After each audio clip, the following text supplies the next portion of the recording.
செங்கல்ல இருந்து சுண்ணாம்பு வரைக்கும் கஸ்டமருக்கு நாம தானே கேரண்டி. கான்ட்ராக்டர் குமார் மாதிரி ஆளுங்களுக்கு தான் ஜிபிஆரின் டிஎம்டி கம்பிகள்.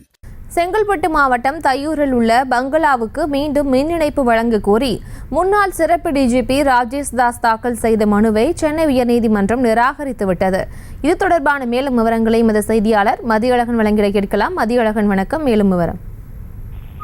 செங்கல்பட்டு மாவட்டம் தையூர் பங்களாவின் மின் இணைப்பு துண்டித்ததை எதிர்த்து முன்னாள் சிறப்பு டிஜிபி ராஜேஷ் தாஸ் சென்னை உயர்நீதிமன்றத்தில் மனு தாக்கல் செய்திருந்தார். இந்த மனு மீதான விசாரணை நீதிபதி அனிதா சுமத் முன்பு விசாரணை கொண்டபோது இந்த வழக்கை சமரச தீர்வு மையத்திற்கு அனுப்பலாமா என நீதிபதி கேள்வி எழுப்பினார். இதற்கு ராஜேஷ் தாஸ் தரப்பில் சம்மதம் தெரிவிக்கப்படும் நிலையில் பீலா வெங்கடேசன் சார்பில் மறுப்பு தெரிவிக்கப்படுது.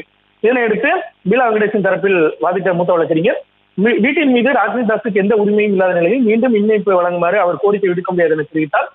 ராஜேஷ் தாஸ் சார்பில் ஆஜரான மூத்த வழக்கறிஞர் வீட்டு கடனை தாம் செலுத்தி வருவதாகவும் தனது உடல்நிலையை கருத்தில் கொண்டு மீண்டும் மின் இணைப்பு வழங்க உத்தரவிட வேண்டும் என வாதிட்டார். இந்த வழக்கில் இன்று தீர்ப்பளித்த நீதிபதி ராஜேஷ் தாஸினுடைய கோரிக்கை ஏற்கத்தக்கதல்ல என கூறி மீண்டும் மின் இணைப்பு வழங்க உத்தரவிடக் கோரிய அவரது கோரிக்கையை நிராகரித்து உத்தரவிட்டார்.